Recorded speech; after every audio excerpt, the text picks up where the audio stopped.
Manny cumplía condena por sus pecados trabajando como segador en la tierra de los muertos, una especie de agente que vendía billetes de viaje al noveno infierno a las almas de los recién llegados, el lugar donde por fin descansarían en paz.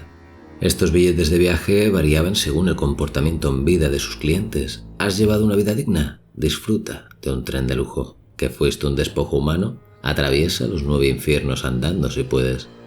El problema era que últimamente Manny solo conseguía como clientes a perdedores. En vez de trenes de lujo, acababa vendiendo bastones, y eso no le ayudaba en su propio objetivo de redimir sus pecados y ganarse un billete para él mismo. Mientras reflexionaba en su despacho sobre su deprimente situación, la banderita de su buzón se levantó. Era un mensaje de Don Copal, el borde de su jefe, informando de un envenenamiento masivo en la tierra de los vivos. Debía ir allí cagando leches antes de que otros agentes se quedaran con los mejores clientes. Tras un breve coqueteo fallido con Eva, la guapa y astuta secretaria de Don, Manny bajó al garaje. Era el día de los difuntos, el día en que los muertos podían ir a ver a sus familiares vivos, y Domino, su archienemigo del trabajo y lamepelotas del jefe, le había dado el día libre a su chofer, con tal de fastidiar, claro. Es por eso que Manny convenció a Glottis, el demonio y experto mecánico del taller, para que le llevara. Por desgracia, cuando llegaron al envenenamiento, ya era tarde. En aquel restaurante lleno de pellejudos solo quedaba el alma de un triste hombrecillo con menos dinero que dignidad y un historial más sucio que el de un villano de telenovela. Manny empaquetó al pobre hombre para enviarlo por correo postal.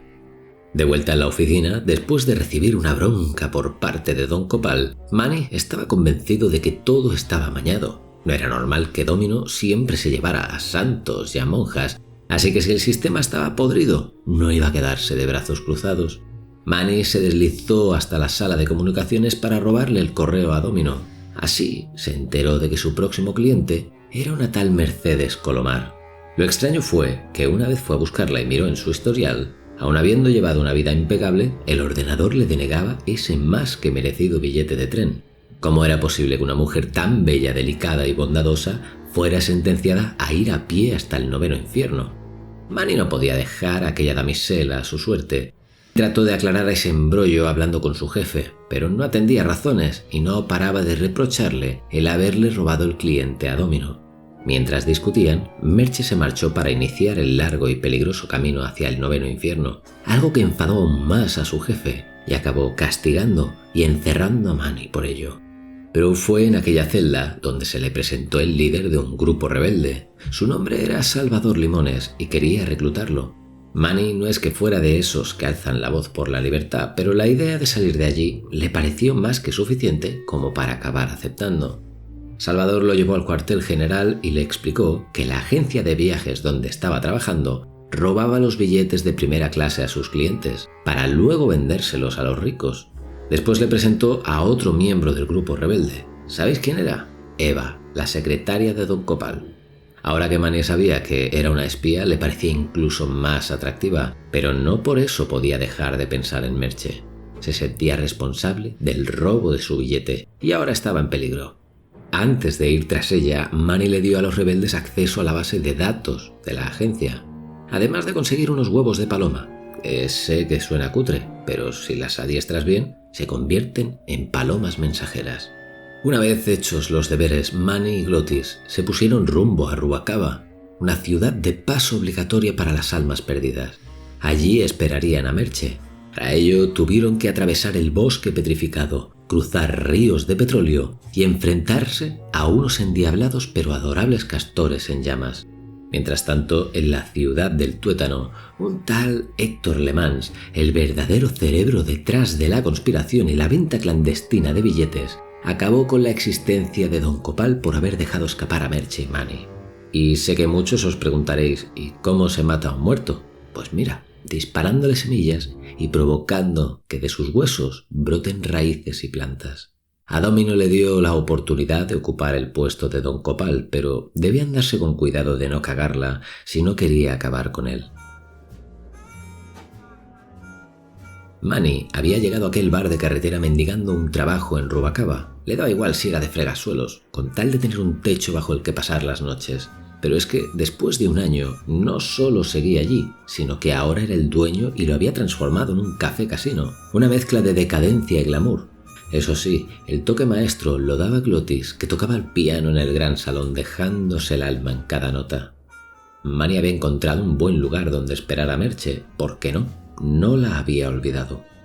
Ese día, Manny se encerró en su despacho, un cuchitril con paredes que olían a humo y desilusión, y rebuscó entre sus papeles, encontrando un nuevo comunicado de Salvador Limones avisándole de que Héctor Le Mans se había enterado de su escondite, así que tenía que largarse de allí, y rápido. Fue entonces cuando, mirando por un catalejo, pudo ver a Merche embarcando con Domino en los muelles, y sin pensárselo dos veces, fue al rescate. Lo que no esperaba era que justo cuando iba a alcanzarlos, Merche le tirara una botella en la cabeza. Vamos, que parecía un poco resentida con él.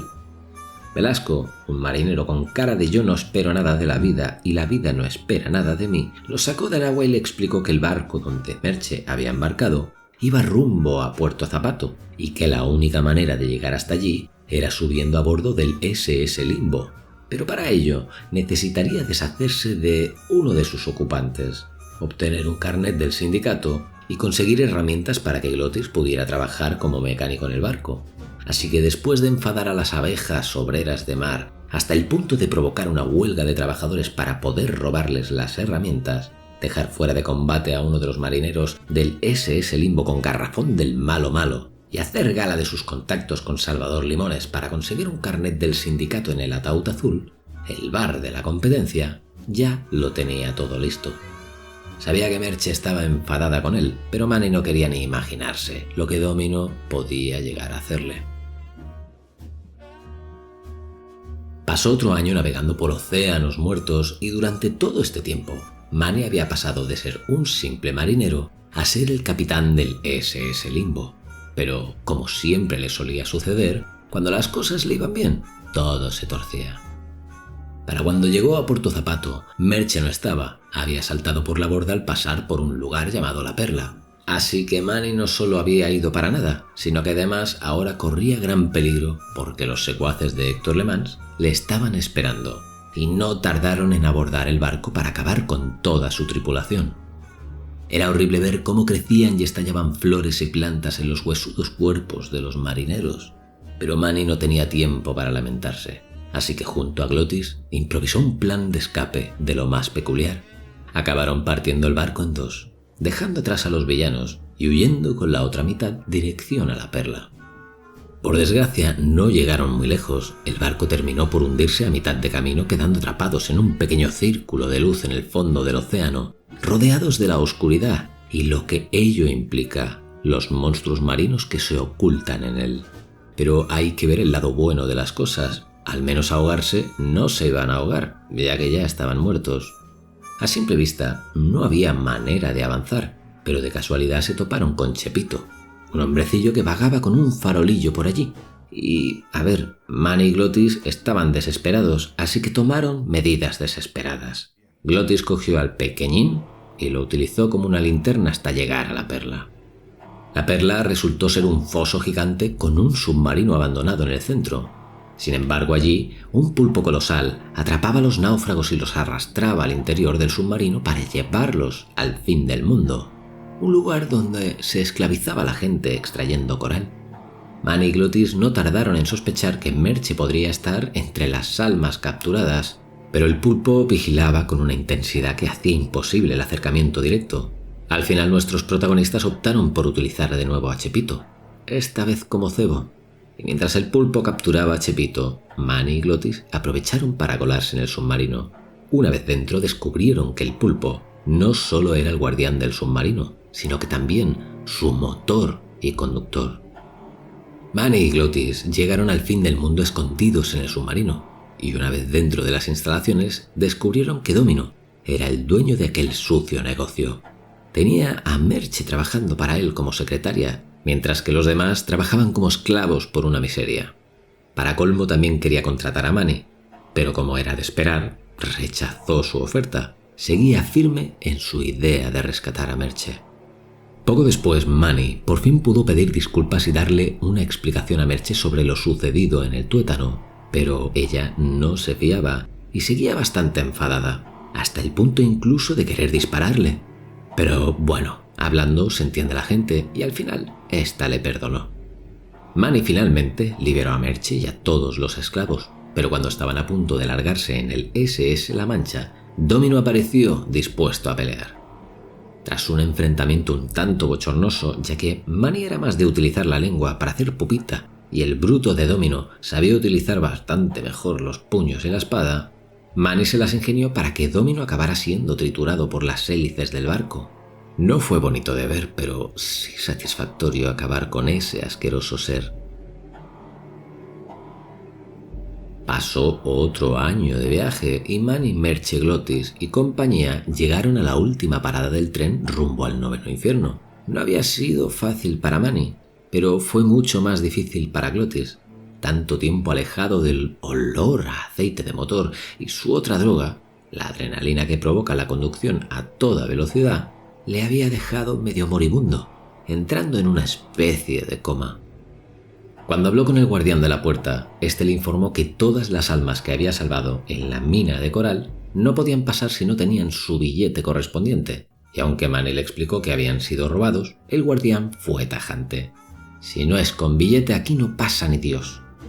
Puede que en un primer momento Manny pensara en colarse de alguna manera, pero tras presenciar como un tren de pasajeros que había comprado clandestinamente los billetes era devorado por las llamas y borrados de la faz de la tierra de los muertos, se lo pensó de nuevo y quiso no jugársela. Pero claro, antes de regresar al tuétano a por los billetes, debía ayudar a Glottis. Para sacarlo del coma, primero intentó restregarle por la nariz un pañuelo mojado con aceite de motor, pero por desgracia no era suficiente. Fue gracias a la ayuda de unos demonios mecánicos de la misma especie que Glottis, pero con la diferencia de que estos eran diminutos a su lado, que pudo fabricar una especie de teleférico extremadamente rápido. Manny y Merche subieron a su compañero al superteleférico e iniciaron la marcha. Conforme más velocidad alcanzaba, Glottis iba despertando, pero fue tal la velocidad que Glottis casi tiene una sobredosis de adrenalina. Por suerte, aunque acabaron saltando por los aires, llegaron a Ruacabas sin ningún rasguño, y allí Olivia, la amiga de Manny, dueña del club nocturno El Ataúd Azul, quiso ayudarles, y juntos fueron hasta el tuétano en un bólido fúnebre. De vuelta al tuétano, Manny, Glottis, Merche y Olivia fueron interceptados por el grupo rebelde y llevados ante Salvador Limones, que durante estos años no había parado en ningún momento de reclutar a gente con la que poder combatir la corrupción. Daba igual si acababan heridos, algunos incluso partidos por la mitad, mientras pudieran seguir sirviendo a la causa, continuarían luchando. Allí, entre todos, idearon un plan para poder acercarse a Héctor Le Mans. Primero Manny tuvo que esquivar a un cocodrilo gigante que vivía en las cloacas con tal de poder colarse en el casino de Héctor. Después se disfrazó para infiltrarse entre el personal. Y por último utilizó el ascensor que subía hasta la última planta. Y allí, sentado en su despacho como un rey en su trono, Héctor Le Mans trató de disuadir a Manny ofreciéndole volver a su antiguo trabajo. Como era de esperar, Manny no aceptó y como si fuera un acto reflejo a modo de respuesta, sacó su arma dispuesto a acabar con el villano de este cuento. Sin embargo, uno de los pajarracos de Héctor irrumpió en la sala como un guardaespaldas emplumado, dándole a Héctor el tiempo justo para poder escapar por la ventana. La persecución por las cornisas y azoteas decoradas con luces de neón culminó con Héctor cayendo del edificio. Final feliz, ni por asomo. Una vez recuperada la maleta, Manny fue traicionado por Olivia, quien, en un giro tan turbio como inesperado, había decapitado a Salvador Limones. A punta de pistola, Olivia llevó a Manny y a la cabeza parlante de Salvador a un prado de flores. Flores que, irónicamente, habían brotado de los cuerpos descompuestos de las víctimas de Héctor. Fue entonces cuando Salvador, lo poquito que quedaba de él, hizo un último sacrificio. Porque sí, el tío aún seguía dando guerra, y activó un diente explosivo para deshacerse de Olivia.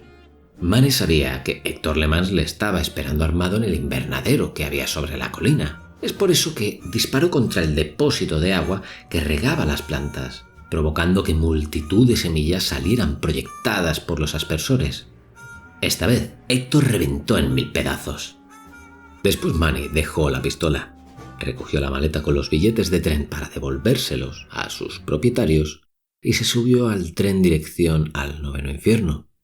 Finalmente, Manny y Merche descansarían en paz, y como no podía ser de otra manera, juntos para toda la eternidad.